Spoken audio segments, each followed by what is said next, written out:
এই মহাবিশ্বের কোনো এক প্ল্যানেটে কিছু এলিয়েন তাদের মহাজাগতিক গ্রন্থ থেকে জানতে পারলো এই গ্যালাক্সিতে এমন একটি গ্রহ আছে যার নাম পৃথিবী, এবং যেখানে বাস করে কিছু সৃষ্টির সেরা। এবং তারা কৌতূহলবশত চিন্তা করলো তারা সৃষ্টির সেরা জীবটিকে দেখতে চায় এবং সৃষ্টির সেরা জীব কেন হলো তা নিয়ে গবেষণা করতে চায়। যে কথা সেই কাজ, তারা খোঁজা শুরু করে দিল মহা আকাশে। খুঁজতে খুঁজতে পেয়ে গেল পৃথিবী নামক একটি গ্রহ, এবং কথা মতো তারা দুইজন প্রতিনিধি পাঠালো পৃথিবীতে। পৃথিবীতে আসার পর দুইজন এলিয়ান, তারা অনেক খোঁজাখুঁজির পরেও তারা পেল না সৃষ্টির সেরা জীবটিকে। তারা আবার ফিরে গেল তাদের গ্রহে এবং তাদের প্রতিনিধিকে জানায় যে আমরা পৃথিবী নামক গ্রহে ঘুরে এসেছি, কিন্তু সেখানে কোনো সৃষ্টির সেরা জীব নেই।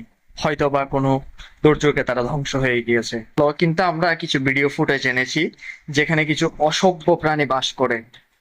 তারা দেখাতে শুরু করলো এমন একটি প্রাণী যারা দুই পায়ের উপর ভর করে হাঁটে এবং নিজের স্বার্থের জন্য অন্যকে হত্যা করতেও দ্বিধাবোধ করে না। চুরি, খুন, রাহাজানি সবকিছুতেই তারা এগিয়ে আছে এবং ছড়াচ্ছে গ্রিন হাউস গ্যাস, যেখানে সেখানে ময়লা ফেলে পৃথিবীটিকে বাসের অযোগ্য করে তুলেছে। হয়তো আর বেশি হলে 100 বছর পৃথিবী টিকে থাকবে।